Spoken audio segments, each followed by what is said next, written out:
Hey guys, this is David back. This is episode 12 of Reading Seth. We are in December of 2002. We have actually we're finishing up the entire year for 2002. We got 3 posts coming up for December. Number 1 is "And Then It Happens." He did that on December the 9th of 2002. Then "Now That Copyright Is Broken," which was from December the 18th. And then we'll follow that up with "Someone Way Smarter Than Me." He did that one on December the 19th in that year, in 2002. Listen, as always, the links to the original blog post, as well as any links that are in the blog post themselves, are down below in the description. If something's definitely hits your fancy, or something you think about, something that I read from Seth, or something that I say, put a comment out there. I love to hear you guys comment. I like to interact with those whenever I get a chance. But with that, we're going to jump into it today. All 3 of the posts are relatively short. This will probably make up for a pretty short video today. But with that, let's jump right into the post. "And Then It Happens," and that's from December the 9th. One of the coolest things about the fast-moving world of the net is that you can write about a new idea, and then a few months later, it's a real thing. Of course, they didn't get the idea from me, but it's nice to see it becoming real. Today's New York Times features profiles of 2 companies, a new tack in fighting spam, that are fighting spam with a tactic I wrote about on June 19th, stopping spam. Now, if I could just figure out how to pick stocks. Yeah, guys, it's funny how this happens, and we're going to see it, for those of you that are familiar with the channel, we're going to see it as we go forward. We're reading from what Seth said in 2002. This is December. Most all of these things that we've been doing are from 2002 so far. We actually see it with the benefit of a 16-year time break. Seth's actually seeing where he said something, just months ago, in one of the earlier months, I believe from June's what he said, and it was already coming to fruition there. We're only going to get the farther benefit of a longer hindsight, but this was kind of an interesting hit from Seth, where he was talking about spam and some of his frustrations with it, and they were already taking steps to be doing some of the things that he recommended.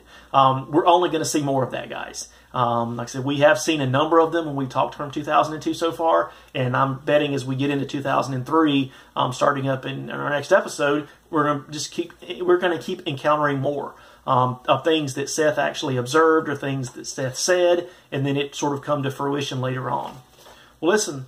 That's good. Well, let's jump right into "Now That Copyright Is Broken." That was going to be from December 18th of 2002, and we'll get right to that now. Now that copyright is broken, can a web organization fix it? I'm not sure, but this presentation, narrated by the amazing Christopher Lydon, is certainly worth thinking about Creative Commons.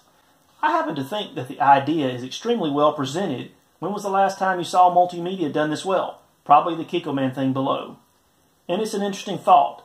What happens when we give authors the ability to grant certain permissions automatically? What happens when we make it easy to unleash the idea virus without giving away all the rights? Let's see what happens. This has definitely been the episode of the look back. Creative Commons is something that we're all familiar with. There's actually a link to it down in the description below. It's Seth's link for when it actually was coming out. And when you think about it, what this was at the time, it was definitely a new idea. It was definitely a frustration from writers, from musicians, from software developers, and anything else of how they can actually protect their content. As Seth has been noting mostly through 2002, of essentially all of their battles, right? We'll use the air quotes for that their battles to protect their content, which in the end is largely just fighting with the people who are trying to consume their content, which would be the customers. It was definitely a change to the whole monetization model for how intellectual property gets monetized. And like I said, to some extent, we're still fighting some of those battles today, even 16 years later in 2018. But when you look back at 2002 and this was just kind of in the infancy of the internet and what changes it actually, and the disruption that it caused on a number of different media markets, most of which becomes that we all became part of the media market. When we truly look at it, this particular YouTube channel is a media outlet. It just so happens it's something that I'm sharing. 20 years ago, this wouldn't have been the case and the possibility, but we've all to some extent became content and media producers when we're sharing our ideas, whether it's through any of your social media channels or anything else. We're all producing content and delivering it out. And then it's definitely expanded the opportunities for people to share it, and then it's just made it more challenging to actually gather the audience and then monetize it itself. But with that, guys, listen, we got one more post for today. It's Someone Way Smarter Than Me, and it was from December the 19th, and with that, we'll jump right into that post as well. Someone way smarter than me will actually understand the articles at Novell.com. All I know is that there's some very serious knowledge exchange going on at this site. They specialize in helping scientists and engineers communicate technical ideas and access texts and databases. It's stuff like this that's really allowing the web to change more of the world than we ever thought it would.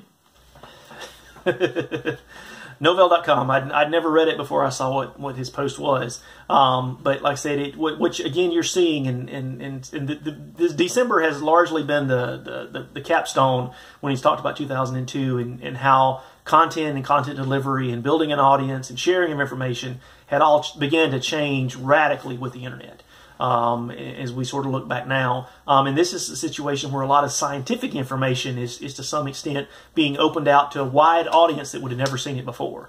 If you truly look back at some of the scientific advances and the technological advances that we've had probably over the last 20 years, you can probably source the majority of them back to the information sharing that things like the internet and all the technologies that we have provided. Whereas 25 years ago, 20 up to maybe 10 or 15 years ago, scientists would be doing research and they would publish it in journals, and realistically, only a small audience that was in their little tribe might have actually read it.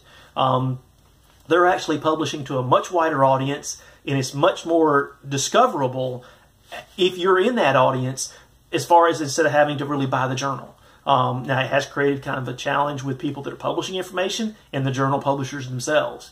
They've actually had to change their model and do it a little bit differently, but I don't think any of us can argue when we look at how the changes that has manifested within our environment and within our economies and markets. It has been a massive change. There's relatively a case of somebody willing to share everything at any one time. You just got to find it. Like I said, and then when you think about it, the biggest challenge that comes to us as the consumer is now being awash with information. You've really got to become good at finding what you need within the stack of the millions of posts that might be out there, or articles or whatever. Realistically now, it has now become the case of not being able to find information as really this, and when you talk about finding information, that's what it was.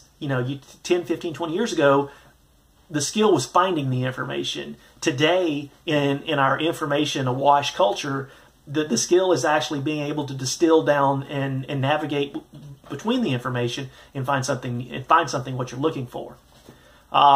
With that, guys, this is the end of episode number 12. Wrapping up December of 2002. I'm planning on doing an episode 13, which will be a kind of a year wrap up for 2002, and that should be coming up shortly. But with that, I appreciate it, guys. This is Reading Seth, and I'll catch you next time.